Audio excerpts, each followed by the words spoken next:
welcome to All the Things TV, where we tackle full living and goal getting with the grace and gifts God gives. I'm Tiffany Jo Baker, and today I have back with me my friend Cherice Stoltzfus. Hi, Cherice. Hi. Hi, everybody. Well, we had a great time in episode 1, so if you didn't get to hear it or see it yet, make sure you do. But today I want to remind you a little bit about Cherice. Cherice has nearly 20 years of ministry leadership experience, which led to founding Nameless Collaborative in 2017. Both her and her husband have co-founded multiple entrepreneurial events, kingdom projects, and all those things. She's got 5 children, and the calling of her heart is to encourage and connect women in leadership roles. And she does a beautiful job of that. So, Cherice, thank you for coming back. I know that a lot of your ministries and businesses, even Nameless Collaborative, has an international piece. The Great Commission is go into all the world and preach the gospel. And you do that so well. But how do we, as women living in America, in a Western culture, who get stuck in this bubble that we live in, whether it's the Dallas-Fort Worth Metroplex, or it's our church, or it's our job, how do we live in our space but still be others and world-minded? Ooh, that's a good question. That's why I'm asking, because I struggle with that, because when world events happen, like, yes, my heart is pulled, but it's not really. Do you know what I mean? Because when you're not in it, you don't see that connection. It's hard because we get so focused on all our plate, our full plate. So help me, Cherice. Okay. Well, I'll help you by first saying, I feel like the first thing is to not let yourself feel like any condemnation, I feel like is the first thing. Because yes, we are supposed to be others focused and others, seeking others, others, I'm getting stuck on the words. Others-minded. Yeah, like others-minded. Is that a word? Okay. So I feel like, definitely that's the case. But we all are called to different things as well. And we definitely want to, the Bible's super clear about reaching the ends of the world, go into all the world and preach the gospel. Well, all of the world is a big place, and he might be specifically really calling you to McKinney, Texas, or whatever. We all have the different parts of the world, and we can find ways that we can engage and we can get involved in what God is doing and, overseas. But I think sometimes people get stuck on like overseas, me and my husband have a ministry overseas because as teenagers, we both felt called to the unreached peoples of the world, and so not everybody's going to have that specific calling on their life. We all have different callings and we all have a piece of it. So I think just be intentional to be abiding in the Lord and connected to the Holy Spirit, and he's going to speak to you, what you're supposed to be doing. And if he's not saying to go move to Africa and live in a tent, don't have condemnation. Like, we're not all called to do that at all. But if he is putting it on your heart to give money to a ministry that's doing that or whatever, then just be obedient and do that. I think it's just bottom line, stay connected to him and be obedient to what he's calling you to do. And we are kind of in our realms and our little circles, because that's where God's placed us if we're walking in obedience with him. And that's where we're supposed to really focus.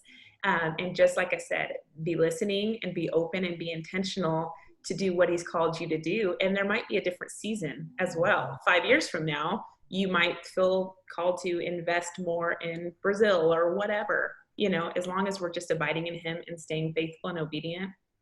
That's it. That's so good. That's so good, because we all have a lane.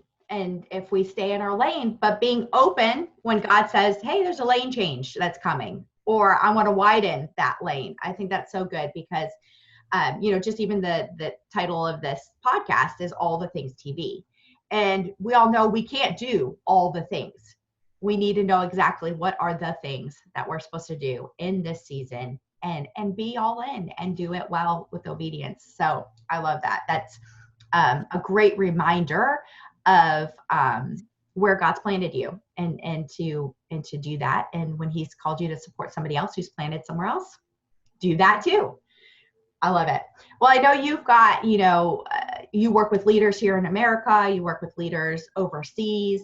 I know that the things aren't unique to America that they are to others as far as the heart of what women leaders and go-getters need. What would you say are 3 things that women leaders and go-getters need in today's world? Well, I'm going to be real practical for you. Yeah, please. Please. I feel like we need this practical. Yeah.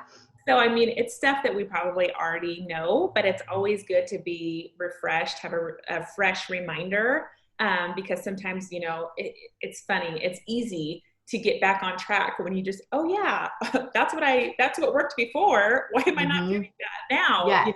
We go through seasons where we kind of can get stuck and then get back on track. So I'd say number 1, time management is a big one. As a leader, that's paramount. That's key. You have to have you need to cultivate that. And if you're not just naturally good with time management, you have to work at it, and you have to make sure it's a priority and you get it down, because the more you're entrusted with, the more you have going on, the less time you have, the more you have to be organized in everything that you're supposed to be doing, or it's all going to fall and you're going to be a mess. I think we all know. Oh, yes. We go through times like that. So the more you can be organized with time management, that's key. I'd say the second one, which is a couple things in one, but your priorities. Like I would say your daily priorities. I have a list of like my daily, sometimes it's, just depending on the season that I am in life, sometimes it's 3, sometimes it's 10, whatever, but your daily top priorities, which would be like spending time with God in his presence. I mean, that's key. You have to do that. Oh, yes. Exercise, just so you can stay sane. I mean, it's yes, not, please. We all want to look good, but I mean, I feel it for sure. Yeah. If I haven't exercised for 5 days, I'm losing it, So exercise, just so that we can stay at that high level of a leader, have the capacity that we need to have mentally and, emotionally, all of it. And then you're eating, same thing, I mean, if you want to operate at the level of a leader that a leader needs to operate at and fulfill everything that you're supposed to be doing on a daily basis, you have to be fueling yourself to be able to do that, so it's a big one. I mean, other ones I can go on. I think you guys pretty much get the gist of what you have to really figure out your personal ones that are important to you, but, drinking water, it's just taking care of you, because honestly, I mean, this is like, so everybody knows this, but if you aren't taking care of yourself, you're not going to be able to be a mom to a bunch of kids and run an organization and serve other people and lead a team, whatever, or build something that God's put on your heart to build. You can't do it if you don't start here and get this in check spiritually, physically, emotionally, all of it. You've got to be able to operate at this high level, and that takes work and intention. So that'd be the second one. The third one I would say is community. And I know this kind of sounds like a nameless plug, but it's seriously it's so true though. Yeah. You have to have community with, I mean, my husband always has this joke that he says, you can't fly with eagles if you're, what is it now? I can't even remember. Oh, if you're hanging out with turkeys. Oh, yes. Yes. Not to call anybody turkeys, but you know what I'm saying? Like, we need strong community around us. We need people that are going to keep us accountable and just inspire us and challenge us, and also encourage us when we are struggling. It's okay, have grace with us and love us well. But you need other people who are, I would say, for leaders, like that's the whole gist of Nameless Collaborative, is it's other women that are leading. We need other women that are leading around us if we're a leader. We can't just hang out with women that we're leading, or friends that aren't leading or that aren't, in that capacity. So it's just important. It's really important. Those are the 3 things I would say.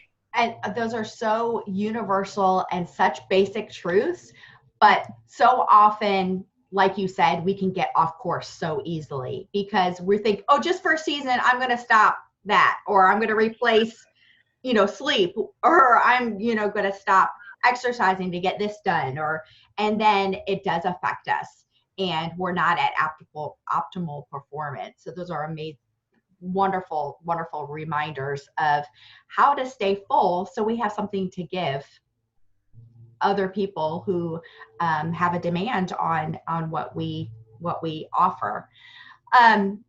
One of the verses that you love is Matthew 24:14. And this gospel of the kingdom will be preached in the whole world as a testimony to all the nations, and then the end will come.